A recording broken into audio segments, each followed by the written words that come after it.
புத்தக பிரிய நண்பர்கள் அனைவருக்கும் என்னுடைய காலை வணக்கம்.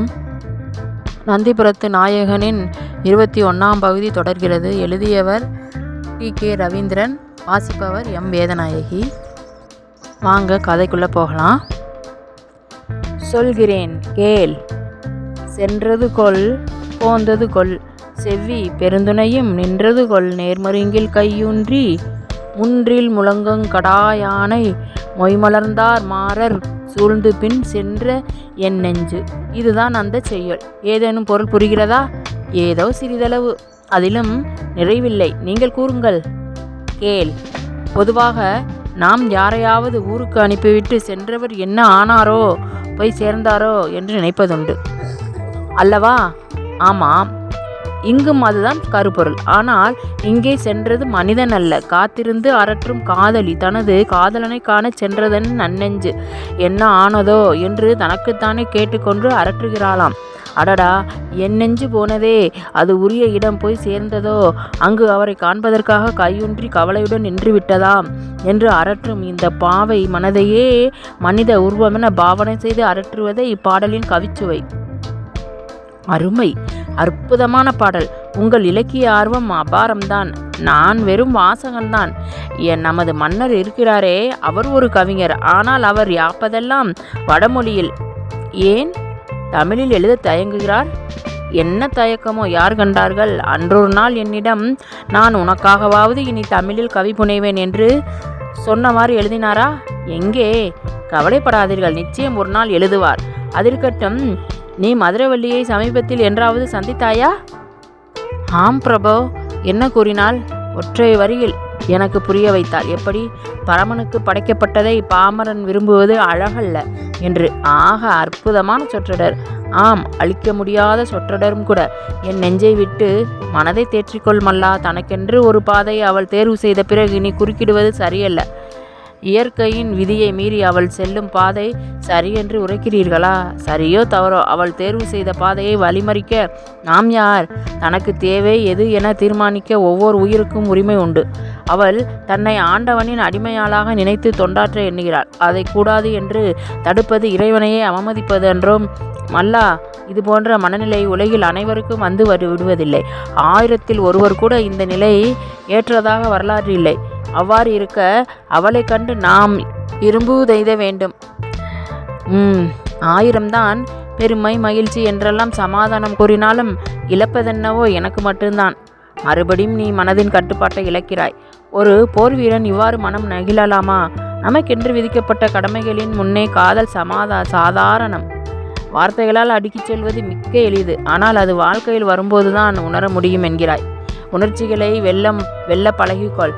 அந்த திறமைதான் உனக்கு மிக அவசியம். முயற்சி செய்கிறேன். முயற்சி செய், வெற்றி கிடைக்காமல் போகாது. உணர்ச்சிகளை அடக்கத் தெரிவதுதான் வீர லட்சணம். மல்லன் மறுமொழி மொழியவில்லை. மறுபடியும் இவரது வாய் இதழ்களும் மௌன பூட்டுகளால் இறுக மூடிக்கொள்ள புறவிகள் தங்கள் பாதையில் ஒரே சீராக சென்று கொண்டிருந்தன. மௌன பூட்டுக்கள் வாயை கட்டிய போது மல்லனின் மனம் மட்டும் நினைவலைகளில் சிக்கி தவித்து அல்லாடியது. மதுராவின் மலரணைய முகம் அவன் முன் தோன்றி நகைப்பது போல ஒரு நினைவு. அவளது நீல நயனங்கள் அவனை கேள்விக்கணையால் துளைத்தன. அன்பரே, ஆண்டவனின் அடிமையாகிவிட்ட என்னை நீர் இன்னமும் நினைத்து வருந்துவது சரியா? தவறுதான் மதுரவல்லி, தவறுதான். எனக்கு புரிந்தாலும் என் உள்ளம் தவிக்கும் தவிப்பை நான் என் ஆரிடத்தில் சொல்வேன். காதல் வாழ்வில் நீயும் நானும் காணம் இசைத்து நடப்போம் என்ற கனவு வெறும் கனவாகியவே மங்கி மறைய செய்தாயே மதுரவல்லி. பைத்தியம் ஒன்று புலம்புவதை நிறுத்துங்கள். நெஞ்சிரோ மிக்க வீர ஆண் மகன் நீங்கள்.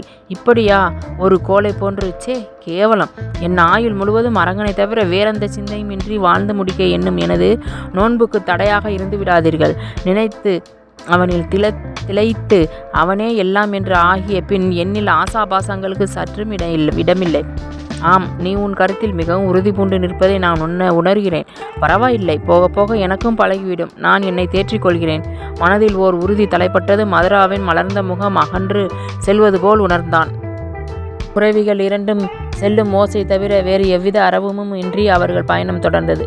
இருளின் ஆதிக்கத்தில் உதயச்சந்திரனின் வெண்புறவி மட்டுமே சற்று கண்ணில் பட இருவரும் மௌன உடைபடாமல் புறவிகளை செழித்து கொண்டிருந்தனர். திடீரென பாதை சற்றே இருண்ட கானகத்தின் வழியில் திரும்ப ஏதேனும் விலங்குகள் சட்டென பாயக்கூடுமோ என்ற அச்சத்துடன் இருவரும் புறவிகளை முடுக்க அந்த ஓசையில் புதர்களின் மண்டி கிடந்த சிறு விலங்குகள் சதமென ஒலி எழுப்பியவாறு அங்குமிங்கும் ஓடும் சலசலப்புகள் அமைதியை கெடுத்தன. பாலாற்றை அடைய இன்னும் 10 காதமாவது செல்ல வேண்டியிருக்கும் என்ற நினைப்புடன் உதயச்சந்திரன் புறவியை செலுத்த அவனது பார்வையில் தொலைவில் தெரிந்த தீ நாக்குகள் எச்சரிக்கை மணியடித்து புறவியின் வேகத்தை குறைக்கச் செய்தது. தளபதியின் புறவி பாய்ச்சல் தடைப்பட்டது. மல்லனும் புறவியின் வேகத்தை குறைக்க அவனது கண்களும் அந்த செந்நிற நெருப்பு தப்பவில்லை. மல்லா, பார்த்தாயா, அங்கு யாரோ தீ மூட்டியுள்ளனர். நிச்சயம் ஆட்கள் யாரேனும் இருக்க வேண்டும். ஒருவேளை தானாக பற்றி கொண்டதாகவும் இருக்கக்கூடும். இல்லை, அது வெளிச்சத்துக்காக மூடப்பட்ட தீதான். நன்றாக பார், படர்ந்து பற்றி எரியவில்லை. ஒரே சீராக தீநாக்குகள் மேலெலும்பி வெளிச்சம் வீசுகின்றன. யாரோ கட்டைகளை அடுக்கி தீ மூட்டியுள்ளனர். அப்படியானால் அதுதான் புரியவில்லை. இந்த பக்கத்தில் வேடர்கள் குடியிருப்பு ஏதும் இருப்பதாக நினைவில்லை. ஆட்கள் எவரேனும் இங்கே புதிதாக குடியேறியிருந்தாலும் நமக்கு தகவல் வராமல் போயிருக்காது. பிறகு இது யாராக இருக்கக்கூடும்? ஒற்றர்கள் எவரேனும் இரவு பயணம் தவிர்க்கவும் விலங்குகளிடமிருந்து பாதுகாத்து கொள்ளவும் முகாமிட்டிருப்பார்களோ? இருக்கலாம். ஆனால் எந்நாட்டவர்? எத்தனை பேர்? கேள்விக்கு விடை சற்று நேரத்தில் தெரிந்துவிடும். எதற்கும் புறவியை மெதுவாக நடக்கவிட்டு அவர்களை நெருங்குவதுதான் சரி. அவர்கள் யாராயினும் நமக்கு எதிரிகளாகவே இருப்பர். இருவரும் அவரவர் புறவிகளை மெல்ல நடக்கவிட்டு தீச்சுவாலைக்கு சற்று அருகில் தங்களை நிலைநிறுத்தி கொண்டார்கள். அப்போது அந்த தீச்சுவாலையை சுற்றி ஒரு சில உருவங்கள் அங்குமிக்கம் நடப்பது கண்ணில் பட்டது. உதயச்சந்திரன் புறவியை விட்டு கீழிறங்கி அருகில் இருந்த ஒரு உயரமான மரக்கிளையில் ஏறி நின்று நடப்பதை கவனித்தான். சற்று கூர்ந்து கவனித்துவிட்டு மல்லனை மெதுவாக தன்னருகே அழுத்தான். மல்லா, அந்த விழுதை பிடித்து கொண்டு மேலே வா. இங்கு வந்து பார், நடப்பது தெரியும். தளபதியின் அழைப்பை தொடர்ந்து மரக்கிளையை அடைந்த உபதளபதி சிறிது நேரம் ஊன்றி கவனித்துவிட்டு கேட்டான். பிரபோ, என்ன கொடுமை இது? ஓர் இளம்பெண்ணை கம்பத்தில் கட்டி வைத்துள்ளார்கள். பக்கத்தில் பலிபீடம் போல் ஒன்று தெரிகிறது. அருகில் சிவலிங்கம். ஜடாமுடியும் சூலாயுதமும் தாங்கிய இந்த கோவண ஆண்டிகள் யார்? சிவபெருமானின் பரம பக்தர்கள். என்ன பக்தர்களா? அதுவும் சிவபெருமானுக்கா? விளையாடாதீர்கள் பிரபோ. நானா விளையாடுகிறேன்? அங்கே சிவலிங்கத்துக்கு ஒருவன் பூஜை செய்து கொண்டிருப்பதை பார்க்கவில்லை? ஆமாம், ஆனால் பலிபீடம், இந்த பெண், இது ஏதோ நரபலி ஏற்பாடு போல தெரிகிறதே. ஆமல்லா, நரபலிதான். அவர்களின் கொள்கைப்படி நரபலி தவறல்ல. இறைவனுக்கு நரபலி தருவதும் நரமாமிசம் புசிப்பதும் அரணுக்கு அர்ச்சனை செய்து மண்டை ஓடுகளை மாலையாக அணிந்து வலம் வரும் இவர்கள்தான் கபாலிகர்கள். அப்படியானால் அந்த இளம்பெண் அவர்களின் வழிபொருளா? ஆம் பிரபோ, இதை எப்படியும் தடுத்தாக வேண்டுமே. பொறு, அவசரப்படாதே. இப்போதைக்கு நீயும் நானும் அங்கு சென்றால் அவர்களை வெற்றி கொள்வது கடினம். பார், 10ற்கும் மேற்பட்டவர்கள் குழுமி நிற்கின்றனர். திடகாத்திரமான அந்த மூர்க்கர்களுக்கு பழிபாவம் ஏதும் தெரியாது. ஒன்று செய்கிறேன், அதோ அந்த கிளையில் ஏறு. அங்கிருந்து பார்த்தால் இன்னமும் தெளிவாக தெரியும். இருவரும் விழுதுகளில் தொங்கியவாறு மற்றொரு கிளையில் ஏறிக்கொண்டனர். தாழ்ந்த குரலில் உதயச்சந்திரன் மல்லனை அழைத்தான். மல்லா, அதோ அந்த பலிபீடத்தின் அருகே ஒருவன் வெட்டுக்கத்தியுடன் நின்று கொண்டிருக்கிறான் பார். அவன்தான் நமது முதல் குறி. அடுத்து இதோ சிவலிங்கத்தின் முன்னே பத்மாசனம் போட்டு அமர்ந்திருக்கிறானே, அவன்தான் இந்த குழுவின் தலைவனாக இருக்க வேண்டும். 2வது குறி அவனுக்கு. நீ உனது குருவாலை எடுத்து வைத்துக்கொள். நான் கீழிருந்து சைகை செய்ததும், அதாவது ஆந்தையின் ஒலி புரிகிறதல்லவா, அதை கேட்டதும் உனது குருவாலை முதலாம் அவன் மீது வீசு. நீங்கள் கீழே என்ன செய்ய போகிறீர்கள்? சற்று பொறுத்து பார். அவன் மீது குருவாலை எறிந்துவிட்டு இந்த கிளைகளின் மறைவினில் ஒளிந்து கொண்டு அங்கு நடப்பதை கவனி. எனது 2வது சைகை கிடைத்ததும் அதோ நடுவில் தொங்கிக் கொண்டிருக்கும் அந்த விழுதை பிடித்து கொண்டு அந்த பெண் இருக்கும் இடத்துக்கு வந்துவிடு. வீரமல்லனுக்கு செய்ய வேண்டியதை விலக்கி கூறிவிட்டு கீழே வந்த உதயச்சந்திரன் தனது புறவியின் முகம் பற்றி அன்புடன் தடவி கொடுத்தான். ஓரிரு வினாடிகளுக்கு பின்பு அதன் செவியில் ஏதோ மந்திரம் சொல்வது போல் மொழிந்தான். மேலிருந்து இதையெல்லாம் கவனித்துக் கொண்டிருந்த மல்லனுக்கு உதயச்சந்திரனின் செயல் ஒன்றும் புரியவில்லை. இந்த விபரீதமான வேளையில் குதிரையுடன் என்ன கொஞ்சல் என்ற எரிச்சலும் எட்டி பார்த்தது. அவன் உற்று கவனித்துக் கொண்டிருந்த அந்த வேளை கீழே ஓர் அதிசயம் நிகழ்ந்தது. அதுவரை தளபதியின் அருகே நின்று சாதுவாக செவிமடுத்துக் கொண்டிருந்த புறவி சட்டென 4 கால் பாய்ச்சலில் அந்த கபாலிகள் கூட்டத்தில் புகுந்து அட்டகாசம் செய்ய தொடங்கியது. அசுர வேகத்தில் உள்ளே நுழைந்த அசுவம் தனது முன்னங்கால் 2ஐயும் தூக்கி நின்று பலமாக கனைத்தது. அங்கே கூடி நின்ற கபாலிகர்களின் கவனம் அதன் மீது திரும்பியதும் அருகில் இருந்த வந்தவர்களை உதைத்தும் முட்டியும் ஓரிடத்தில் நிற்காமல் அங்குமிங்கும் ஓடி அட்டகாசம் செய்ய தொடங்கியது.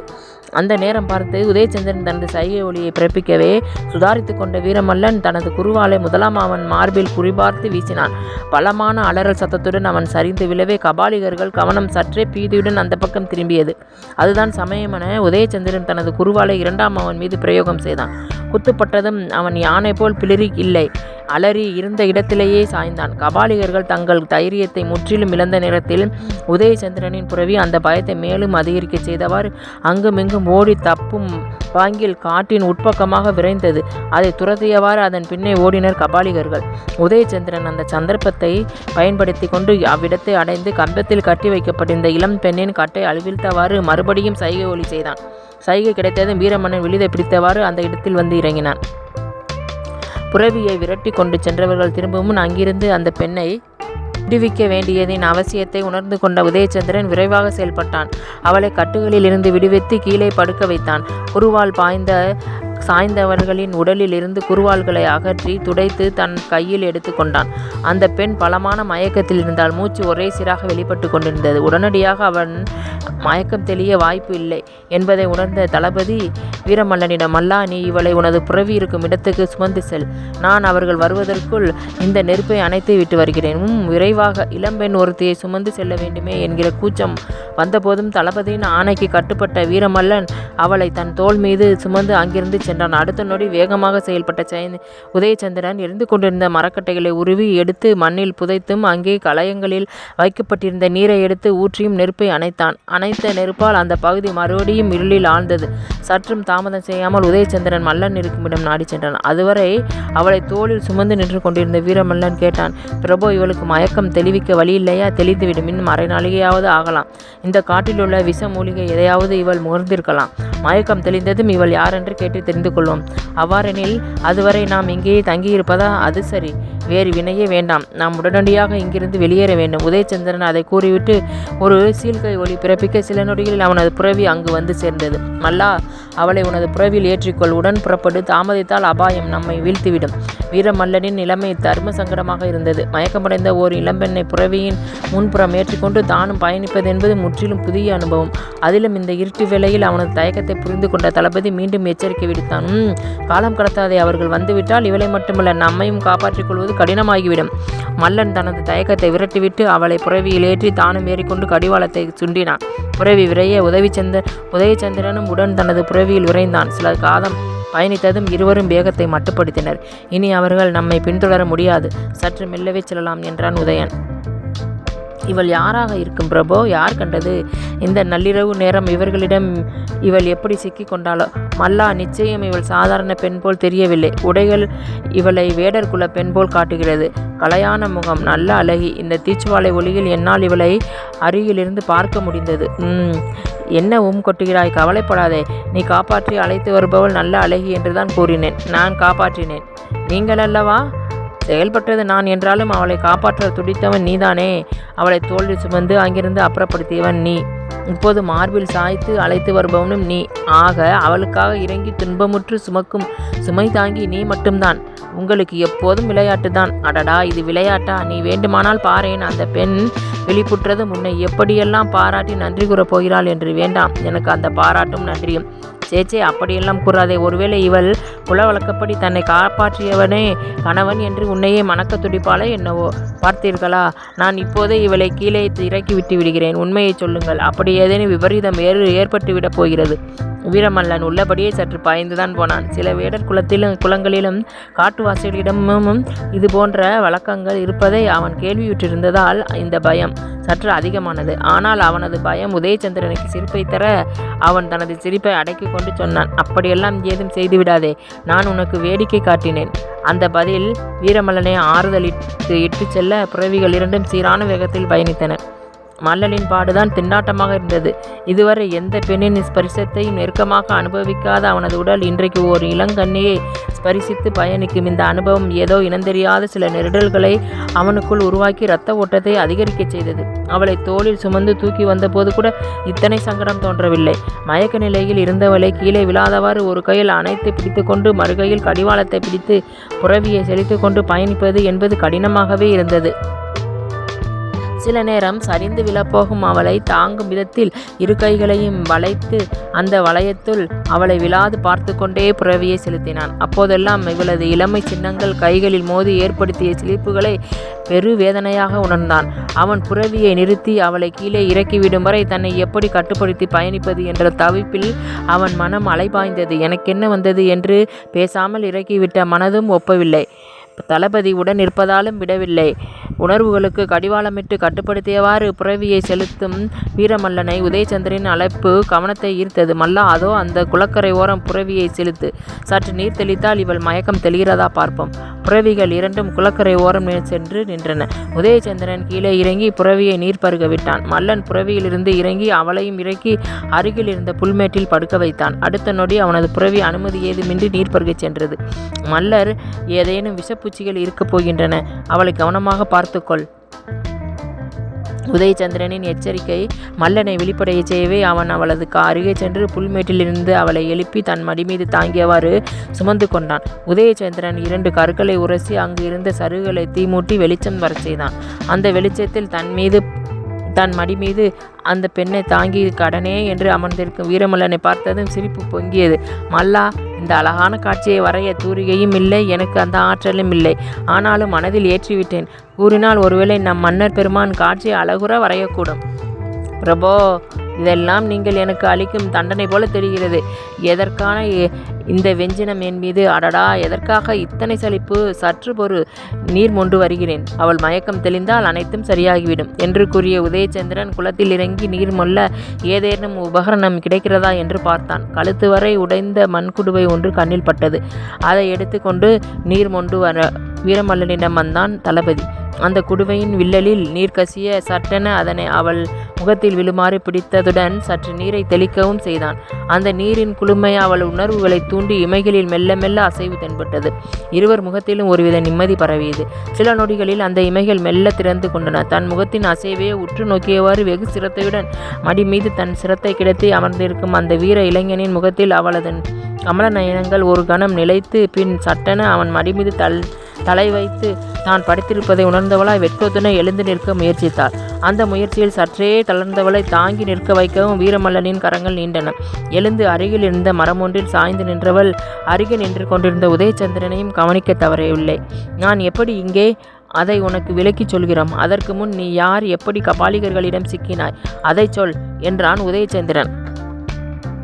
தளபதியின் கேள்விக்கு விடை கூறும் முன்பு கேள்வி கேட்டவனையும் தன்னை மடியில் சுமந்து இருந்தவனையும் சருகுகளின் ஒளியில் சற்று கவனமுடன் ஏறெடுத்து பார்த்து ஏதோ முடிவுக்கு வந்தாள். ஐயா, நான் இந்த பகுதியில் வசிக்கும் வேடர் குல தலைவன் கீரியின் மகள். என் பெயர் முல்லை. நேற்று மாலை நானும் எனது தோழியர் சிலரும் மான் கூட்டங்களை விரட்டியவாறு எங்கள் எல்லையை விட்டு சற்று முன்னேறி சென்றோம். அப்போதுதான் சொல் 2 சூலாயுத பாணிகள் எங்களை பிடிக்க முற்பட்டார்கள். என் தோழிகள் தப்பிவிட நான் மட்டும் அவர்களிடம் வசமாக மாட்டிக்கொண்டேன். மண்டையோடுகளை மாலைகளாக அணிந்து உடல் முழுவதும் சுடுகாட்டு சாம்பலை பூசிய அந்த கோவணதாரிகளிடம் எனது பல பிரயோகம் பயன் தரவில்லை. அவர்கள் எனது நாசியில் ஏதோ ஒரு மூலிகையை காட்டி நுகர வைத்தார்கள். நான் மயங்கிவிட்டேன். ஓ, அது சரி, நீ வேடர் குலத்து பெண் என்கிறாய். உனது உடைகளை அதனை எடுத்து காட்டுகிறது. ஆனால் நீ பேசும் மொழி அவ்வாறிலேயே. மிக அழகாக தமிழ் பேசுகிறாய். அதேபடி? ஆம், நானும் எனது தோழிகள் சிலரும் தமிழ் மற்றும் வடமொழியை சில திலங்களாக கற்று வருகிறோம். அப்படியா? மொழி கற்கும் அளவுக்கு இந்த கானகத்தில் யார் உனக்கு குருவாக கிடைத்தார்கள்? அதுதான் எங்களின் நற்பேறு என்போம். குறிஞ்சியின் வழங்கான வந்து எங்கள் பகுதியில் தங்கியிருக்கும் ஆசானை நீங்கள் அறிய வாய்ப்பு உண்டு. என்ன ஆசானா? யார் அவர்? மேதவி குலத்து பரமேஸ்வரவர்மர். அவர் அந்த பெரியவர் அவங்களுடன் வந்து தங்கியுள்ளாரா? ஆம், என்னுடன் வந்தால் நீங்கள் அவரையும் பார்க்கலாம். கிள்ளை மொழி போல் உதிர்ந்த முல்லை மொழி தேனாக இனித்தது. பேச்சுவாக்கில் அமைதியாக நின்று கொண்டிருக்கும் வீரமல்லனை அவளது கடைக்கண்கள் தழுவி மீள்வதை கவனிக்க தவறவில்லை. உதயச்சந்திரன் விரைவில் மாமண்டூர் பணியை முடித்துவிட்டு அங்கிருந்து நேராக நந்திபுரம் செல்ல வேண்டியதன் அவசியத்தை உணர்ந்தான். அவன் இதற்கிடையே முல்லையின் அழைப்பை ஏற்று அவளுடன் செல்ல நேர்ந்தால் தனது பயணம் தாமதப்படும் என்று தயங்கினான். பாலாற்றுக்கு இன்னும் ஒரு காத தூரம் செல்ல வேண்டியிருந்தது. இந்த பெண்ணை நடுவழியில் விட்டு செல்வதும் அழகல்ல. எப்படியும் அவளை அவள் பகுதிக்கு சென்று விட்டு வர வேண்டியது அவசியமும் கூட இருந்தாலும் தனது அவசரத்தை அவளுக்கு உணர்த்த வேண்டும் என்ற எண்ணத்தில் நாங்கள் வெகு தூரம் செல்ல வேண்டியவர்கள். அவரை கண்டு பேச முற்பட்டால் காலதாமதம் ஆகிவிடும் என அஞ்சுகிறேன். அதனால் கவலை வேண்டாம். இந்த நேரம் அவர் விழித்திருப்பார். வாருங்கள், நீங்கள் இருவரும் விரைவில் திரும்பிவிடலாம். சரி, உனது விருப்பப்படியே ஆகட்டும். அல்லா, முல்லையை உனது புறவியில் ஏற்றுக்கொள் என்று கூறிய உதயச்சந்திரன் தனது புறவியில் ஏறிக்கொண்டான். மல்லனின் நிலை பரிதாபகரமாக இருந்தது. மயக்கமான நிலையில் இருந்தவளை புறவியில் இருந்து வந்தது போய் இப்போது சுயநினைவுடன் கூடிய போது இந்த இளம்பெண்ணை எப்படி புறவியில் தன்னுடன் முல்லைக்கு மல்லனின் தயக்கம் புரிந்தது. அதனால் அவள், நான் நடந்தே வருகிறேன், நீங்கள் புறவியில் வாருங்கள் என்றாள். இல்லை இல்லை, வாருங்கள், இதுவரை அமர்ந்துதானே வந்தீர்கள். ஓ, அப்போது நிலைமை வேறு. அதனால் தான் நானும். பார்த்தீர்களா, மீண்டும் நீங்கள் தயங்குகிறீர்கள். இல்லை இல்லை, அமருங்கள். என்ன மல்லா, புறப்படவில்லையா? புறவியுடன் சற்று முன் சென்ற தளபதியின் குரல் கேட்டதும் வேறு சிந்தை ஏதுமின்றி முல்லையை கைகொடுத்து புறவியில் ஏற்றியவன் தானும் ஏற புறவிகள் விரைந்தன. முல்லை வழிகாட்ட அந்த வழியில் தடங்கள் ஏதுமின்றி மல்லலின் புறவி செல்ல அதை பின்தொடர்ந்தான் உதயச்சந்திரன். ஏறக்குறைய கால் நாளிகை சென்றதும் ஒரு அழகிய சமவெளியை அடைந்தனர். தூரத்தில் தீவெட்டிகளின் வெளிச்சம் ஆங்காங்கு தென்பட திடீரென்று அவை எண்ணிக்கையில் பெருகி ஒன்று சேர தொடங்கின. மல்லனின் வலதுகரம் பற்றி குதிரையின் கடிவாளத்தை இழுத்து வேகத்தை தடை செய்தான் முல்லை. அவளது அந்த தன்னிச்சையான செயலை ரசித்து கொண்டே கேட்டான். ஏன், என்ன ஆயிற்று?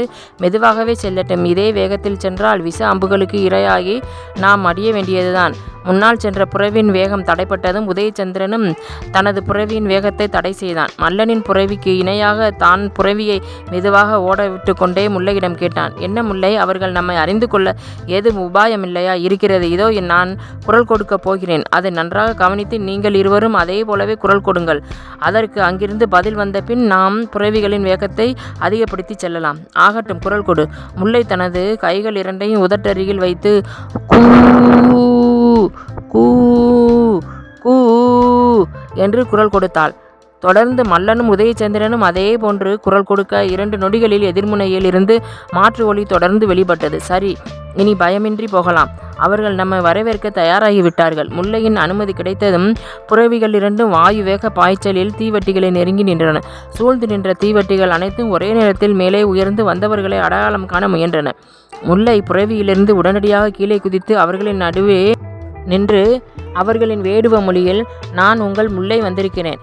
இவர்கள் நமது நண்பர்கள் என்றால் உரத்த குரலில். ஆமாம் ஆமாம், முல்லை நம் தலைவர் மகள் முல்லை. மகிழ்ச்சி வெள்ளம் கரைபுரள அந்த வேடுவ குல மறவர்கள் அவளை சுற்றி நின்று கைகொட்டி தங்கள் மகிழ்வை தெரிவித்துக் கொண்டனர். தளபதியும் வீரமல்லனும் புறவியிலிருந்து கீழே இறங்காமல் நடப்பதை கவனித்து கொண்டிருந்தனர். போதும், நிறுத்துங்கள். ஆபத்திலிருந்து என்னை காப்பாற்றிய இவர்களை கவனிக்காமல் இப்படி கூத்தடிப்பது? முல்லையின் குரலில் வீசிய உஷ்ணம் அவர்களை சுடவே தவறை உணர்ந்தவர்களாக அந்த வேடுவர்கள் இரு புறவிகளையும் சூழ்ந்து கொள்ள உதயசித்திரனும் மல்லனும் புறவியிலிருந்து கீழே தாவி இறங்கினார். அதே நேரம் வேடுவர் தலைவன் கீரியும் வேறு சிலரும் அங்கே ஓடி வந்து குழுமி நின்றனர். வந்தவர்கள் கூட்டத்தில் பெண்களும் குழந்தைகளும் இடம்பெற்றிருந்தனர். மகளே முல்லை, அருகில் நெருங்கும் முன்பே பாசக்குரல் மலையால் கீரி தன் மகளை நினைத்து விட்டான். மகளும் பசுவை கண்ட கன்று போல குதித்தோடினாள். அப்பா ஓடி சென்று கீரியின் மார்பில் முகம் புதைத்து அவளது பாச உணர்வு தளபதிக்கு நெகிழ்ச்சியை தந்தது. நீ உசிரோடு வருவேனும், உன்னை கண்ணார காணுவேனும் நான் கனா கூட காணலம்மா. காடு பூராவும் உன்னை கண்டுபிடிக்க ஆளுங்களை அனுப்பி இருந்தேன். நான் உசிரோடு வருவேன்னு நினைக்கலைப்பா. நாம கும்பிடுற அந்த குறிஞ்சி ஆண்டவர் தான் இவங்களை அனுப்பி என்னை காப்பாற்றி கூட்டி வந்திருக்காரு. அட மன்னிச்சிடுங்க, பொண்ணை பார்த்த சந்தோஷத்தில் உங்களை கவனிக்க மறந்துட்டேன். நீங்கள் 2 பேரும் மவராசனாட்டம் ரொம்ப நல்லா இருக்கணும். வாங்க, இந்த வேடன் குடிசைக்கு வந்து தலை காட்டிட்டு போங்க. கீரியின் அன்பான அழைப்பையும் முல்லையின் வேண்டுகோளையும் தட்ட இயலாமல் இருவரும் வேடர் குடியிருப்பை நோக்கி அவர்களுடன் நடந்து சென்றனர். அருகருகே அழகு ததும்ப கட்டப்பட்ட வேடர் குடில்கள் பார்க்க மிகவும் அழகாக இருந்தன. தலைவனின் குடில் சற்று பெரிதாக இருந்தது. முல்லையும் கீரியும் தங்கள் விருந்தினரை அழைத்து கொண்டு உள்ளே நுழைய ஏனைய வேடர்கள் மரியாதை நிமித்தம் வெளியே நின்று கொண்டனர். கீரி தளபதி மற்றும் உபதளபதியை மூங்கிற் பாய் போட்டு அமர வைத்தாள். வருவதற்கு இன்னும் குறைந்த நேரமே இருந்ததால் பெரும்பாலான குடில்கள் விழித்து செயல்பட தொடங்கியிருந்தன. முல்லை 2 குடுவைகளில் நீர் கொண்டு வந்தாள். அவளது தோற்றம் முன்னைவிட இப்போது வசீகரமாக இருந்தது. உள்ளே சென்ற அதிவேகத்தில் எப்படி இவளால் இதுபோன்ற அழகுடன் ஆடை புனைந்து வர முடிந்தது என்று அதிசயத்தான் உதயச்சந்திரன். மல்லனோ தன்னுடன் புறவியில் உடன் வந்தவள் இவள்தானா என மலைத்து நின்றான். இருவரது வியப்பும் உணர்ந்ததால் தானோ என்னவோ முல்லையின் முகத்தில் நாணக்கலை கோலமிட்டது. அந்த கோலம் கலையாமலேயே அவள் கூறினாள், வாருங்கள், இருவரும் பல் துளைக்கி விட்டு பசியாருங்கள். இப்போதே வேண்டாமா? நாங்கள் நீராடிய பின்புதான் காலையில் உணவு உட்கொள்வது வழக்கம் என்றான் உதயச்சந்திரன். அதற்கென்ன, இங்கே அருகிலே சுனை ஒன்று உள்ளது. நீங்கள் சென்று நீராடி வாருங்கள். நான் வழிகாட்ட ஆளை அனுப்புகிறேன். வேண்டாம் அம்மா, எதற்கு வீண் சிரமம்? நீ தந்தையை கூப்பிடு, நாங்கள் அவரிடம் விடை பெற்று கொண்டு செல்கிறோம். வீண் சிரமமா? சிரமம் பார்த்திருந்தால் என்னை நீங்கள் உயிருடன் மீட்டிருப்பீர்களா? அப்படி என்னை காப்பாற்றிய உங்கள் இருவருக்கும் ஒருவேளை உணவிட கூட பாக்கியமற்ற அபலையாக என்னை மாற்றுவதா உங்கள் விருப்பம்? அடடே, என்ன இது? இதற்காக நீ வருந்த தேவையில்லை. நாங்கள் நீராடி காலை ஆகாரம் முடித்துக்கொண்டே செல்கிறோம். எங்கள் பயணம் தடைப்படுகிறதே என்றுதான் கூறினேன். அரை நாளிகையில் நீங்கள் புறப்படலாம். சுனைநீர் மிக அருகில்தான். நீங்கள் செல்லுங்கள். உன் தந்தை எங்கே? இதோ வந்து விடுவார். ஆசானை அழைத்து வரச் சென்றுள்ளார். ஓ, கவி பரமேஸ்வரையா? ஆமாம். சரி, அவர் வரட்டும், நாங்கள் நீராடி வந்து விடுகிறோம். வா மல்லா, நாம் செல்வோம். வேடர்கள் இருவர் தீவட்டியுடன் வழிகாட்ட சுனைக்கு புறப்பட்டனர். இருவரும் அங்கிகளை களைந்து நீரில் இறங்கிய போது உடலில் ஒரு புதிய உற்சாகம் ஏற்பட்டது போல் உணர்ந்தனர். மல்லா, கானகத்தின் எழிலுக்கும் இது போன்ற வசதிகளுக்கும் ஒப்புவமை கூற முடியாது. ஆம், நாகரிகத்தின் உன் நச்சுக்காற்று பட்டு நலிவடையாத சொர்க்கம் இது. ஆகா, நன்றாகச் சொன்னாய் மல்லா. உனது வார்த்தைகள் கல்வெட்டில் செதுக்கப்பட வேண்டியவை.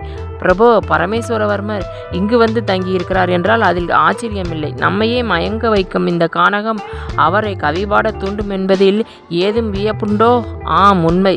சரி, விரைவில் நீராடி முடிப்போம். மாமண்டூர் பயணம் மட்டுமல்ல, நந்திபுரம் காத்திருக்கிறது தங்களுக்காக. மல்லனின் அந்த எச்சரிக்கை வார்த்தைகளுக்கு பின்பு தனது நீர் மீதான ஆசையை குறைத்து கொண்டு கரையேறி தயாரானான் உதயச்சந்திரன். மல்லனும் குளித்துவிட்டு கரையேற இருவரும் சுனை விட்டு திரும்புகையில் வானத்தில் விடிவெள்ளி முளைத்திருந்தது. மறுபடியும் கீரியின் குடிலை அடைந்தபோது கீரியும் கவி பரமேஸ்வரவர்மரும் தங்களுக்காக காத்திருந்ததை கண்டான் தளபதி. தீவெட்டியின் வெளிச்சத்தில் கண்களை இடுக்கிக் கொண்டு தன்னை கூர்ந்து கவனிக்கும் கவிஞருக்கு தலைதாழ்த்து வணக்கம் தெரிவித்தான் உதயச்சந்திரன். குடிந்த தலையுடன் குவிந்த இதழ்கள். பல்லவத்தின் கவிஞரேருக்கு எனது வணக்கங்கள் என்றான். ஓ, புரிந்து கொண்டேன். மகிழ்ச்சியுடன் தலையாட்டி சிரித்த அந்த வெண்தாடி வயோதிகரை ஆர்வத்துடன் பார்த்தனர் கீரியும் முல்லையும். உதயச்சந்திரா, எனது கண்கள் என்னை ஏமாற்றினாலும் உனது குரல் காட்டி கொடுத்து விட்டது. அதுதானே பார்த்தேன். கபாலிகர் பிடியிருந்து முல்லையை காப்பாற்றியவன் சாதாரணப்பட்டவனாக இருக்க முடியாது என்று நினைத்து கொண்டே வந்தேன். மன்னிக்க வேண்டும் கவிஞர் பெருமானே, அந்த சிரிப்பு எமக்குரியது அல்ல. அனைத்தும் இந்த வீர சிங்கத்துக்குரியது. ஓ, பாராட்டுக்கள். இவர் எனது துணைத் தலைவர். பல்லவத்தின் மாபெரும் தானே தலைவரின் துணைவர் எனில் அது சாதாரணமாக இருக்க முடியாது. உபதளபதியோ? ஆம் பெருமானே. என்ன தளபதியா? நம்ம நாட்டு தளபதியா? என்ன பொண்ணை காப்பாத்தினது? சாமி, கோடி புண்ணியம் தேடிக்கிட்டீங்க. வேடர் தலைவன் கீரிக்கு வார்த்தைகள் தடுமாறி உணர்ச்சி மயமானான். சட்டென உதயச்சந்திரன் காலில் தடாலென வீழ்ந்து வணங்கினான் அந்த வீர மறவன். வேடரே, என்ன இது? எழுந்திருங்கள். காலில் விழுவது அறிவீனம். உதயச்சந்திரன் தனது இரு கரங்களாலும் அவரை பற்றி எழுந்து நிற்க வைத்தான். ஐயா சாமி, நான் எதை எப்படி சொல்லட்டும்? எங்கள் குடிலுக்குள் உங்கள் பாதம் பட்டதே அதுவே ரொம்ப புண்ணியமுங்க. வேடரே, ஆபத்தில் இருக்கும் ஒரு அபலையை காப்பாற்றுவது வீரரின் கடமை. அதுவும் ஒரு நாட்டு தளபதி என்ற முறையில் நானும் உபதளபதியாக மல்லனும் இது போன்ற கடமையாற்ற பிறந்தவர்கள். அதைத்தான் நாங்கள் செய்தோம். சொல்லப்போனால் உங்களது நன்றி அனைத்துக்கும் காரணமானவர் இவரே, உபதளபதி வீரமல்லன். நீங்கள் நன்றி கூறுவதானால் அவருக்குத்தான் கூற வேண்டும். தளபதியார் வீணாக தன் பெயரை இழுத்துவிட்டு வேடிக்கை செய்வது போல் உணர தொடங்கினான் வீரமல்லன். அதிகமான அவரது புகழ்ச்சி அவனை தர்ம சங்கடத்தில் ஆழ்த்தியதுடன் சற்றே வெட்கம் கொள்ளவும் வைத்தது. அடிக்கொரு தரம் முல்லையின் குவளைப்பூ கண்கள் தன்னை மொய்ப்பதையும் மல்லனான் உணர முடிந்தது. இது தன்னை பெரும் திக்கட்டில் ஆழ்த்திவிடுமோ என்று அச்சமடைந்தான் அவன். சாமி, நீங்கள் 2 பேரும் வந்தது, ராசாவே எங்கள் குடிலுக்கு வந்தது போல சந்தோஷமாக இருக்குது. இன்னைக்கு பூராவும் நீங்கள் எங்கள் கூட இருந்து எங்கள் சனங்களோட ஆசையை பூர்த்தி செய்யணுங்க. அடடா, மன்னிக்க வேண்டும் வேடர் தலைவரே, நான் மிக முக்கியமான அரசியல் பணியினை முன்னிட்டு சென்று கொண்டிருக்கிறேன். ஆதலால் தளபதியாரே, இவர்களை சந்தித்திடும் வாய்ப்பு இன்னொரு முறை இவ்வளவு எளிதில் வந்துவிடும் என்று கூற முடியாது. முடிந்தால் இவர் ஆசை போல் ஒரு நாள் தங்கிச் செல்லலாமே. கவி பரமேஸ்வரர் இடையே புகுந்து தன் கருத்தை வலியுறுத்தியதும் உதயச்சந்திரனின் நிலை மேலும் கஷ்டமானது. கவிஞர் பெருமானே, தங்களுக்கு தெரியாததல்ல. அரசியல் பணியை முன்னிட்டு நான் செல்கிறேன் எனில் அதன் முக்கியத்துவம் எப்படியென தங்களுக்கு உரைக்க தேவையில்லை. மேலும் நாளை அதிகாலையில் நான் நந்திபுரம் பயணப்பட வேண்டும். நந்திபுரமா? ஆம், தங்களுக்கு தெரியாதா? பழையாறை நகர் புனர்நிர்மாணம் செய்யப்பட்டு நந்திபுரம் என்ற பெயருடன் விளங்குகிறது. அப்படியா? நான் இங்கு வந்து 5 திங்கள் முடிந்துவிட்டன. நாட்டு நடப்பேதும் அறியேன். நாட்டின் நிலைமைகளை பெரிதும் மாற்றியுள்ள கவிஞரே, வெளியார் ஊடுருவல் பலமாகியுள்ளது. எதையாவது சொல்லி உங்கள் கவிமனத்தை குழப்ப விரும்பவில்லை. என்னால் இங்கு தங்க முடியாததற்கு வேறு காரணம் தேவையில்லை என்று கருதுகிறேன். சாமி, நீங்கள் தங்க முடியாட்டி இந்த சின்ன சாமியையாவது இங்கே இருந்து எங்கள் விருந்தோம்பலை ஏற்க சொல்லுங்க. வேடுவன் கீரி தனது எண்ணத்தை முன்வைத்தான். அதுவும் சரிதான். என்னமல்லா, நீ இங்கு தங்கி இவர்களை திருப்தி செய்து நந்திபுரம் வந்து சேரேன். இல்லை பிரபு, நான் மட்டும் தனித்து இங்கு. ஓ, இதில் என்ன தயக்கம் என்று கிடைக்கிறது? அனைவரும் நமது குடிகள். நமது கவிஞர் பெருமானும் இங்குதான் இருக்கிறார். வேடர் தலைவரும் முல்லையும் நமது உற்றார்கள் போல. ஆம் உபதளபதியாரே, நீங்கள் இங்கு தங்கினால் இந்த வேடர் குலமே மகிழ்ச்சியில் மிதப்பர். அவரது ஆவலை பூர்த்தி செய்யுங்கள். கவிஞரின் வேண்டுகோளும் தளபதியின் கட்டளையும் வேடுவர் தலைவர் கீரியின் எதிர்பார்ப்பும் அனைத்துக்கும் மேலாக முல்லையின் குவளை கண்கள் விடுத்த கோரிக்கையும் ஒன்று சேர மல்லனை அங்கு தங்கும் ஏற்பாட்டுக்கு சம்மதம் சொல்ல வைத்தது. ஒரு வழியாக வீரமல்லன் அங்கே தங்க போகிறார் என்ற செய்தி உதயமானதும் முல்லை சுறுசுறுப்பானாள். சரி, வாருங்கள், தேனும் தினைமாவும் வைத்துள்ளேன், வந்து பசியாருங்கள். அவள் உற்சாகம் மேலிட அவர்களை அமர வைத்து உணவு பரிமாறத் தொடங்கினாள். புள்ளிமான் போல ஓரிடத்தில் நில்லாமல் அங்குமிங்கும் தாவி பரிமாறிய விதம் அனைவரையும் ஈர்த்தது. தேனும் தினைமாவும் அறுசுவை உணவினும் மேலாக தித்தித்தது. அரண்மனை உணவெல்லாம் இதற்கு ஈடாகா என்றே எண்ணத் தோன்றியது. வீரமல்லனின் கண்கள் முல்லையின் குவளை கண்களுடன் நேரிட்டு இணைவதும் சட்டென பின்வாங்குவதும் அவள் அடிக்கடி அவனை கண்டு நெட்டுயிர்த்து நிலைமாறுவதும் பார்க்க பார்க்க ஆனந்தம் விளைவிக்கும் கண்கொள்ளா காட்சியாகப்பட்டது தளபதிக்கு. மல்லா, மதுரவல்லி வேண்டாமென மறுத்து ஒதுக்கிய அந்த காதல் கனிரசத்தை நீ முல்லையிடம் பருகப் போகிறாய். உதயச்சந்திரனின் மனதளவிலான சிந்தனை அவனுக்குள்ளேயே முடங்கிவிட உணவை முடித்து கொண்டு அனைவரிடம் விடைபெற்று கொண்டான். புறப்படும் முன்னர் மல்லனை அருகே அழைத்து, மல்லா, மறவாமல் நாளை புறப்பட்டு நந்திபுரத்துக்கு வந்துவிடு. நமது மன்னர் உன்னை பற்றி ஏதும் வினவினால் நான் பதிலுரைக்க தடுமாறக்கூடும். இல்லை பிரபோ, நான் நள்ளிரவே இங்கிருந்து பயணப்பட ஆயத்தமாகி விடுகிறேன். அதனால் தாங்கள் கவலை உற வேண்டாம். மல்லனின் பதிலை காதில் வாங்கி கொண்டே கவிஞரிடம் வந்த உதயச்சந்திரன், கவிஞர் பெருமாள் தங்களை இங்கு சந்தித்த விவரம் நான் மன்னரிடம் எடுத்துரைப்பேன். விரைவில் உங்களிடம் இருந்து குறிஞ்சியின் சிறப்புகளை கூறும் கவிகளை எதிர்பார்க்கிறேன். பல்லவத்தில் தற்போது கவிஞர்கள் குறைந்து விட்டனர். அதிலும் தமிழுக்கு வடமொழியும் ஒரு சேர கற்றுணர்ந்த கவி வல்லுநர்கள் தங்களைப் போல வேறொருவரும் இருக்க காணேன். அஃது இயற்கையின் இனிய வரப்பிரசாதம் தானே நற்தலைவரே, நாமாக கேட்டு பெற முடியாது. முற்றிலும் உண்மை. தமிழின் பெருமையை வளர்க்க தவறிவிட்டான் பல்லவன் என்ற பழி நெடுங்காலமாக இருந்து வருகிறது. இதை இந்த தலைமுறையினரும் துடைத்து எறிய வேண்டும். நன்று, தங்கள் எண்ணங்கள் ஈடேறட்டும். வாழ்த்துக்கள். நன்றி வேடர் தலைவரே, தங்களை பற்றியும் முல்லையை பற்றியும் மன்னரிடம் தெரிவிக்கிறேன். இனிமையான இந்த விருந்தோம்புகளுக்கு நன்றி. வரட்டுமா? நல்லது சாமி, நீங்கள் மவராசனாக இருக்கணும். வேடர் தலைவன் கீரி கண்ணீர் மல்க விடை கொடுக்க உதயச்சந்திரன் முல்லையிடம் திரும்பி, வரட்டுமா முல்லை? உபதளபதியை விரைவில் அனுப்பி வைத்துவிடு, புரிகிறதா? அந்த கேள்வியில் தொனித்த அழுத்தத்தை புரிந்து கொண்டவளாக முல்லை சற்றே வெட்கி சிவந்தாள். வேடர் குலத்து வீரர்களுக்கு மங்கையரும் குடும்பத்துடன் வந்து வழியனுப்ப உதயச்சந்திரன் அந்த உதய காலத்தில் தனது புறவியில் ஏறி பயணம் மேற்கொண்டான். கீழ்வானம் வெளுத்து கதிரவன் வருகைக்கு கட்டியங்கூற வேடுவர் குலம் தங்கள் விருந்தினரை மகிழ்விக்க ஆயத்தமாயினர். வேடர்களின் முக்கிய வில்லாளிகள் தலைவர் கீழுடன் கலந்து அன்றைய விருந்துக்கும் ஆடல் பாடல்களுக்கும் என்னென்ன செய்ய வேண்டுமென கலந்துரையாட வெளியே சென்றனர். கவி பரமேஸ்வரவர்மரும் தனது குடிலுக்கு சென்று வருவதாக விடை பெற்று கொள்ள முல்லையும் வீரமல்லரும் அங்கே தனித்தாயினர். என்ன பேசுவது, எதை பேசுவது என்கிற தயக்கம் இருவருக்கும் இருந்தாலும் அவர்களின் அனுமதியின்றியே விழிகள் தங்கள் மொழிகளை பரிமாறிக்கொள்ள தயங்கவில்லை. முல்லையை பார்க்க வரும் பாவனையில் அவளது தோழிகள் சிலர் வருவதும் கடைக்கண்ணால் மல்லனை பார்த்து மகிழ்வதும் தங்கள் கருத்தை முல்லையின் செவியில் கிசுகிசுத்து ஓடி மறைவதும் அதை கேட்டு அவள் வெட்கி சிவப்பதும் பார்க்க பார்க்க மல்லன் தான் ஏதோ ஓர் புதிய உலகில் பயணிப்பது போல் உணர்ந்தான். இளஞ்சிட்டுகளைப் போல் வந்து செல்லும் வேடுவகுல பெண்களின் அழகும் நளினமும் அவர்கள் தங்கள் தோழியிடம் காட்டும் அளப்பரிய அன்பும் அவனுக்கு அழகாகவும் ஆனந்தமாகவும் தெரிந்தது. வாதாபி அரண்மனையும் சாளுக்கிய வீரர்களின் பார்வையும் அந்த வீரனை மலைக்க வைத்தன.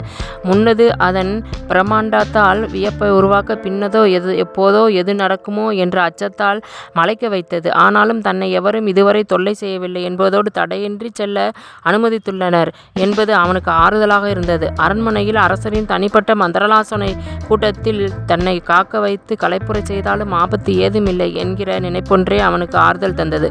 அதிகம் தாமதிக்கவில்லை. சக்கரவர்த்தி அழைக்கிறார் என்ற செய்தியுடன் வந்த காவலன் அவனை தன்னுடன் வருமாறு அழைக்க இதய துடிப்பு அதிகரிக்க அவன் பின்னே நடந்தான் அந்த தஞ்சை வீரன். அடர்ந்த தனது மீசையை மேல் நோக்கி நீவியவாறு ஆசனத்தில் அமர்ந்திருந்த சக்கரவர்த்தி விக்ரமாதித்ய பூபதியை கண்டதும் தலை தாழ்த்தி கைகூப்பி வணங்கி, வாழ்க சாளுக்கிய பூபதி என்ற வாழ்த்துக்குரல் முழுங்க நின்றான் அந்த தஞ்சை வீரன். தன் முன்னே நின்றவனை அடிமுதல் முடிவரை தீர்க்கமாக ஆய்ந்து பார்த்த பின் சற்று பேர் செருமியவாறு, சொல், யார் நீ? எதற்காக வாதாபிக்கு வந்தாய்? அரசருக்கு அரசே, அடியேன் தஞ்சை இளவரசி மாட்சிமை பொருந்தே நந்தினி தேவியின் தூதுவன். சரி, என்ன செய்தி? எங்களின் தலைவி நமது இளவரசருக்கு இந்த ஓலையை அனுப்பியுள்ளார்கள். எங்கே கொடு பார்ப்போம். வீரன் தனது கச்சையிலிருந்து தான் கொண்டு வந்த ஓலை நறுக்கை எடுத்து சாளுக்கியரின் கைகளில் பணித்து சமர்ப்பித்தான். ஓலையை வாங்கி மேலோட்டமாக பார்த்த விக்ரமாதித்தர், சரி, நீதான் தஞ்சை இளவரசின் உண்மையான தூதுவன் என்பதற்கு என்ன அத்தாட்சி? இதோ இருக்கிறது. இளவரசியாரின் பிரத்யேக முத்திரை மோதிரம். கச்சையிலிருந்து அந்த மோதிரத்தை எடுத்து காட்டினான். அதை பார்த்து திருப்தி அடைந்த விக்ரமாதித்தர், சரி, நீ இப்போது எங்கிருந்து வருகிறார்? தஞ்சையிலிருந்தா பாகூரிலிருந்தா? பாகூரிலிருந்து. உமது தலைவி அங்குதான் இருக்கிறாரா? ஆம் மன்னவா. நல்லது, நீ சென்று ஓய்வெடுத்துக்கொள். நாளை காலையில் உன்னை சந்திக்கிறேன். நன்றி அரசே. தொடர்ந்து அருகே கட்டியிருந்த இரும்பு தகட்டில் தட்டி ஓசை எழுப்பியதும் காவலன் வந்து நிற்க, இந்த தூதுவனை அழைத்து சென்று அவர் ஓய்வெடுக்க ஏற்பாடு செய் என்றான் சாளுக்கிய வேந்தன். காவலனுடன் தஞ்சை வீரன் புறப்பட்டு சென்றது. மறுபடியும் அழைப்பு மணியை தட்டி காவலனை வரவழைத்தவர் உடனே சென்று, யாம் அழைத்ததாக கூறி இளவரசரை இங்கு வரச்சொல் என்றார். காவலாளி சென்றதும் இருக்கையில் இருந்து எழுந்து கொண்ட விக்ரமாதித்யர் அந்த அறையில் குறுக்கும் நெடுக்குமாக சற்று நேரம் உலாவினார். பிறகு தஞ்சை வீரன் தந்த ஓலை நறுக்கில் கண்களை பதியத்தார். சாளுக்கிய இளவரசர் அடியால் தஞ்சை இளவரசி நந்தினி தேவி எழுதும் முடங்கல். தங்களது நண்பர் இங்கு இருந்தபோது என்னிடம் கூறியவை மட்டுமின்றி தங்களது ஓலை ஒன்றும் எனது கைக்கு கிடைத்தது. சாளுக்கிய இளவரசருக்கு மாலை சூடும் பாக்கியத்தை அடியாளுக்கு அளிக்க முன்வந்தமைக்கு அநேக கோடி நமஸ்காரங்கள். அத்தகு அரிய வாய்ப்பை பெறுவதென்பது அளப்பரிய அதிர்ஷ்டம் என்பதை அறிவேன். பல்லவத்தை பொறுத்தவரை இனி சாளுக்கிய அரசின் கருத்தே தஞ்சையின் கருத்தென்று கொள்க. என்னை பொறுத்தவரையே பல்லவம் நசுக்கப்பட வேண்டிய அரசாகிவிட்டது. ஆக கருத்தொருமித்த நாம் இருவரும் கடிமணம் செய்வது பொருத்தமே. ஆயின் இன்றைய சூழலில் நாம் இன்னும் சிறிது காலம் காத்திருக்க வேண்டியது அவசியம். இந்த இடைக்காலத்தில் நந்திவர்மனையும் பல்லவ வேர்களையும் அடியோடு அழிக்கும் சீரிய முயற்சியில் நான் ஈடுபடுவேன். நான் இங்கிருந்தாலும் தங்கள் ஆதரவுக்குரியவளாக எனது பணி தொடரும். பல்லவத்தில் ஒரு பலமான சாளுக்கிய விசுவாசி இருப்பதை மனதில் இருத்தி நீங்கள் செயல்படலாம். எனது தூதர்கள் அவ்வப்போது தங்களுக்கு தகவல் தர வந்து செல்வார்கள். தங்களுக்கும் தங்கள் தந்தை மதிப்பிற்குரிய சக்கரவர்த்தி பூபதி அவர்களின் திருப்பாதங்களுக்கும் எனது நமஸ்காரங்கள். அன்புடன் நந்தினி தேவி. நன்றாகத்தான் வலை வீசி இருக்கிறார்கள் நமது இளைஞர்கள். ஒரு நமட்டு சிரிப்புடன் ஓலையை மறுபடியும் இறுக்கி கட்டி குழலிலிட்ட நேரம் இளவரசர் கீர்த்திவர்மன் வந்து சேர்ந்தான். வா வா கீர்த்திவர்மா, தஞ்சை காற்று வாதாபியில் வீச துவங்கிவிட்டது. தந்தையே, நீங்கள் சொல்வது இதோ இந்த ஓலையை படித்து பார், விவரம் தெரியும். விக்ரமாதித்யர் தன்னிடம் இருந்த ஓலையை கீர்த்திவர்மனிடம் நீட்ட அதை ஆங்களுடன் வாங்கி படித்த கீர்த்திவர்மனின் முகம் மகிழ்ச்சியை மலர்ந்தது. இது எப்படி? யார் கொண்டு வந்தது? இளவரசின் தனிப்பட்ட தூதுவன் விருந்தினர் பகுதியில் தங்கச் சொல்லியிருக்கிறேன். இது பற்றி தாங்கள் என்ன நினைக்கிறீர்கள்? நினைப்பது என்ன? நமது திட்டப்படி அவள் நம் பகடக்காயாக மாறிவிட்டாள். அவள் பகடை மட்டுமல்ல தந்தையே, பெரும் படையும் கூட. உண்மை. தஞ்சையின் பலம் பல்லவத்துக்கு ஆறுதல்தான். அதை விரைவில் நசுக்கிவிட வேண்டும். நீங்கள் சொல்வது தஞ்சை பல்லவத்துக்கு உதவாமல் நடுநிலை வகிக்க செய்ய வேண்டும். முத்தரையர் மதிப்பாரா? எத்தரையரையும் சமாளிக்கும் வல்லமை விக்ரமாதித்யனுக்கு உண்டு. அதிலும் நந்தினி போன்ற பகடைக்காய் என்னிடம் இருக்கும்போது முடியாததா என்ன? தந்தையே. சொல். நந்தினிக்கு என்ன? அவள் பேரழகி, காந்தம் போல் கவர்ந்து இழுப்பாள். மிக்க அறிவாளியும் கூட. அறிவாளி மட்டுமல்ல, ஆபத்தானவளும் கூட. புரிந்து கொள். ஆபத்து எதிரிகளுக்குத்தானே? அப்படியானால் நாம் அவளுக்கு எதிரி அல்ல என்கிறேன். தற்போதைக்குத்தானே. அதை நிரந்தரமாக்கினால் என்ன சொல்கிறாள்? அவளையே என் துணைவியாக்க சொல்கிறேன். கீர்த்திவர்மா, சிந்தித்துதான் பேசுகிறாயா? முதலில் நீ யார் என்பதை புரிந்து கொள். அதன்பின் அவளை பற்றி நினைத்துப்பார். ராஜகுல பராக்கிரம சாளுக்கிய விக்ரமாதித்யனின் மகன் நீ. அவள் புரிகிறதா? அந்தஸ்தில் அவளும் ஒரு இளவரசி தானே. ஆக அருமை அருமை மகனே. அவள் அழகியாகவும் இளவரசியாகவும் இருப்பதால் மட்டும் நீ அவளை மணந்துவிட முடியாது. அப்படி யாரை வேண்டுமானால் மணக்கலாம் எனின் நீ இந்த சாளுக்கிய வம்சத்தின் விழுதாக இல்லாமல் ஒரு சாதாரண பிரஜையாக இருந்திருக்க வேண்டும். அவள் அழகி என்பதால் நீ அவளை அடைய நினைப்பதில் தவறில்லை. உன் ஆசைக்கு நான் அணை போட மாட்டேன். நீ ரசிப்பதிலும் இசைப்பதிலும் எனக்கு தடை இல்லை. ஆனால் சாளுக்கியனின் மகன் மணக்கும் பெண்ணால் இந்த நாடு வலுவாக வேண்டும். உனக்கு இணையான தகுதிமிக்க குடியிலிருந்தே நீ பெண் எடுக்க வேண்டும். அதில் எவ்வித விதிமீறலுக்கும் நான் தயார் இல்லை. ஆனால் அவள் மனதில் வீணான ஆசையை வளர்த்து அளிப்பது சரிதானா? எது சரியோ அது தவறாகவும், எது தவறோ அது சரியாகவும் சந்தர்ப்பம் அமைவது இயற்கை. இவற்றை புரிந்து கொண்டு நமது தேவைக்கு ஏற்ப அவற்றை மாற்றி அமைப்பது அரசியல் சாணக்கியம். அதை புரிந்து கொள். இன்று பல்லவத்துக்கு எதிராக திரும்புபவள் நாளை நமக்கு எதிராக திரும்ப மாட்டாளா? நிச்சயம் திரும்புவாள். ஆனால் அதுவரை நாம் காத்திருக்க தேவையில்லை. அப்படியானால் நமது லட்சியம் நிறைவேறியதும் தேவையற்றவற்றை அழித்து விட வேண்டும். இது நம்பிக்கை துரோகம் அல்லவா? நீ இன்னும் அரசியலில் முதிர்ச்சி பெறவில்லை. நம்பிக்கை வைப்பதும் துரோகம் இழைப்பதும் அரசியலின் விதிகளுக்குட்பட்டது. கடந்த காலத்திலும் இன்றும் இனி ஏன் வருங்காலத்திலும் இந்த விதிமுறைகள் மாறப்போவதில்லை. ஆனாலும் இது அநியாயம் தந்தையே. மறுபடியும் பிதற்றுகிறாய். அர்த்த சாஸ்திரம் நன்கு படித்துப்பார். அரசியல் என்னவென்று புரியும். இருந்தாலும் என் மனம் இதெல்லாம் இளமையின் தவிப்பு. தாகம் தணிந்துவிட்டால் தவிப்பு அடங்கிவிடும். அதனால் தான் சொல்கிறேன்.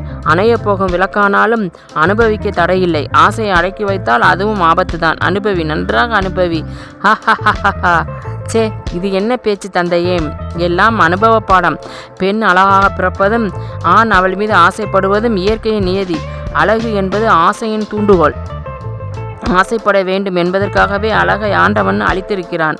அவை எவர் கைப்பட்டாலும் பாதுகாப்பில் வைத்தால் கூட அப்படியே இருந்து வாடப்போவதில்லை. மலர்கள் மீது மயல் கொண்டால் பறித்து முகர்ந்து விட வேண்டும். அவை உதிர்ந்த பின் நினைத்து பார்ப்பதில் பயனில்லை. அது சரி, இவளை போன்றே இந்த பல்லவ இளவரசியும் பேரழகி என்கிறார்களே. ஆம், அப்படித்தான் சொல்கிறார்கள். பிறகு என்ன? நீ எதற்கு கவலைப்படுகிறாய்? நந்தியை சாய்த்து அவளை சிறையெடுப்பதுதானே வீரம். அதனால் பயனும் உண்டு, புகழும் உண்டு. பல்லவத்தின் இளவரசி உன் பட்ட மகிழ்ச்சியானால் சாளுக்கியத்தின் எல்லை பறந்து விரியாதா? பிறகு சித்திரமாயன் அது நம் கைப்பாவை. எப்படியும் பயன்படுத்தலாம். தேவையெனில் வைத்துக்கொள்ளலாம், இல்லையெனில் வெட்டிவிடலாம். வேண்டாம் தந்தையே, அடைக்கலம் தந்துவிட்டு அதர்மம் புரிதல் கூடாது. அதர்மமா? எது அதர்மம்? நீ அதர்மம் என்று நினைப்பது இன்னொருவருக்கு தர்மம். நீ தர்மம் என்று எண்ணுவது மற்றொருவனுக்கு அதர்மம். ஆக இதுவும் இடத்தை பொறுத்தவரை, ஆட்களை பொறுத்தவரை மாறக்கூடியதே. அதற்காக சித்திரமாயனுக்கு அநீதி இழைப்பதாக நான் கூறவில்லை. அதற்குரிய அவசியமும் தற்போதைக்கு இல்லை. நாளை அமையப்போகும் பல்லவ தாக்குதலில் எது எப்படி வேண்டுமானாலும் அமையலாம். சாளுக்கிய பல்லவ போரின் முடிவுதான் சித்திரமாயனை அரவணைத்து அரியணை தருவதா இல்லை அடியோடு அகற்றிவிடுவதா என்பதை தீர்மானிக்கப் போகிறது. இருந்தாலும் இந்த போர் நாம் அவருக்காக தொடுக்கவிருப்பது. அதனால் அறிவிலி போன்று பேசுவதை நிறுத்து. சாளுக்கிய பல்லவ போர் என்பது இன்று நேற்று துவங்கியதல்ல. இது இந்த இரண்டு அரசுகளும் உருவான காலம் தொட்டு நடந்து வருவது. பல்லவத்தின் மீது போர் தொடுக்கும் நாளுக்காக தவம் கிடக்கும் நமது வீரர்களை கேட்டுப்பார். அவர்கள் உரைப்பார்கள் தங்களின் இயக்கத்தை. இந்த முறை படையெடுத்தால் வெற்றி ஒன்றே நமது லட்சியமாக இருக்க வேண்டும். அந்த வெற்றிக்கனி பறிக்க சரியான சந்தர்ப்பங்களும் வாய்ப்புகளும் நம்மை நாடி அதுவாகவே வரத் தொடங்கிவிட்டன. அவற்றுள் ஒன்றுதான் இந்த சித்திரமாயனின் அடைக்கலமும். அல்லாமல் இவனுக்கு உதவ வேண்டும் என்பதில் நமக்கென்ன நன்மை? நான் ஒன்று சொல்லட்டுமா? சொல். எதுவானாலும் அறிவுபூர்வமாகவும் அரசியல் ரீதியாகவும் சிந்தித்து சொல். அறிவும் அரசியலும் இதில் உண்டா இல்லையா என்பதை நான் அறியேன். ஆனால் இரண்டு உள்ளங்களின் உணர்வுகள் இதில் சம்பந்தப்பட்டிருப்பதால் உரைக்க தோன்றியது. சரி, சொல். என்னவென்று கேட்போம். நான் சொல்ல வந்தது நமது சித்திரமாளியை பற்றியது. ஏன், அவளுக்கு என்ன வந்தது? அதுவும் நமது அரசியல் உரையாடலில் அவள் எப்படி இங்கு வந்தாள்? உரையாடலில் அவளது தந்தையாகிய நீங்களும் தமையனாகிய நானும் இருக்கையில் அவள் வருவதென்ன புதுமையா? சரி, நீ விஷயத்தை சொல். அவளுக்கும் திருமண வயதாகிவிட்டது என்பதை நீங்கள் ஏன் சிந்திக்காமல் இருக்கிறீர்கள்? யார் சொன்னது? அவளுக்கு ஏற்ற மணமகன், அதிலும் நமக்கு ஏற்ற அரசியல் அந்தஸ்து மிக்கவன் எங்குள்ளான் என்று தேடிக்கொண்டுதான் இருக்கிறேன். நமது தூதுவர்கள் தேசமெங்கும் அனுப்பப்பட்டுள்ளனர். இதெல்லாம் நீ அறியாமல் இருப்பதுதான் விந்தை. சரி, அதை தவறென்றே ஒப்புக்கொள்கிறேன். இப்போது நான் கூற வந்தது அதுவல்ல. நாம் ஏன் கையில் வெண்ணெயை வைத்துக்கொண்டு நெய்க்கு அலைய வேண்டும்? என்ன சொல்கிறாய்? நான் நமது சித்திரமாயரை பற்றி சொல்கிறேன். நாடு கைவிட்டு போயிருந்தாலும் அவரும் ஒரு பேரரசின் வாரிசு. அழகும் ஆற்றலும் மிக்கவர். குணநலன்களும் குறையவில்லை. நந்தினியை முறியடித்து பல்லவத்தை அவருக்கு மீட்டு தருவதோடு ஏன் தங்கையை அவருக்கு தாரை வார்த்து தரக்கூடாது? அப்படி செய்தால் பல்லவத்தின் மீதான நமது பிடிப்பு மேலும் இருக்கக்கூடும் அல்லவா? கீர்த்திவர்மன் இடைவெளியின்றி ஒரே மூச்சாக தான் பேச நினைத்ததை பேசி முடித்து மௌனமானான். பேசி முடித்து விட்டாயா? பரவாயில்லை. சித்திரமாயர் உன்னை பெரிதும் தான் கவர்ந்திருக்கிறார். காரணம், இருவர் வயதும் வாலிபமும். அது போகட்டும். நீ உன் தங்கையை அவருக்கு தர நினைப்பதில் தவறில்லை. ஆனால் அவர் அவ்வாறு நினைப்பதுதான் தவறு. அப்படி ஒரு நினைப்பு அவருக்கு இருக்கிறதா? இல்லை இல்லை, இது என் மனதில் பட்டது. நான் தங்களிடம் கூறினேன் அன்றி அவர் அத்தகையவர் அல்ல. நல்லது, இந்த எண்ணத்தை நீ உன் மனதிலேயே வைத்துக்கொள். மறந்தும் கூட உன் தங்கையிடமோ சித்திரமாயனிடமோ கூறி விஷயத்தை வளரவிடாதே. இப்போதைக்கு சாளுக்கியத்தை ஆள்பவன் நான் போடும் திட்டங்களுக்கு நீ உறுதுணையாக இருக்க வேண்டுமே தவிர தனியாக வேறு ஒரு பாதையில் பயணித்து எனது திட்டங்களுக்கு தொய்வு ஏற்படுத்தக்கூடாது. திருமணமோ போரோ எதுவாயினும் அவற்றை எப்படி, எப்போது, எவருடன் நடத்த வேண்டும் என்பதை நான் பார்த்து கொள்கிறேன். நீ எனது திட்டங்களை நிறைவேற்றும் கருவியாக இருந்து வெற்றியை ஈட்ட பாடுபடு. புரிகிறதா? என்ன பதில் இல்லை. இப்போது கசக்கும் மருந்து நாளை வாழ்வை காக்கும். அதனால் என் சொற்படி நடக்கப்பார். எல்லாம் நல்லதாகவே நடக்கும். சரி, நான் வருகிறேன். போய் வா. நந்தினியை மறந்து விடாதே. அந்த கேலி சிரிப்பில் வெளிவந்த வார்த்தைகளை செரிக்க இயலாமல் சோகம் அப்பிய முகத்துடன் கீர்த்திவர்மன் வெளியேறினான். மகனின் சோக நடையை கவனித்த விக்ரமாதித்தன் அழைப்பு மணியை அடித்து காவலனை அழைத்தான். அடுத்த நொடி முன்வந்து பணிந்து நின்ற காவலனிடம் உடனே சென்று பல்லவ இளவரசர் சித்திரமாயனை இங்கு அழைத்து வா.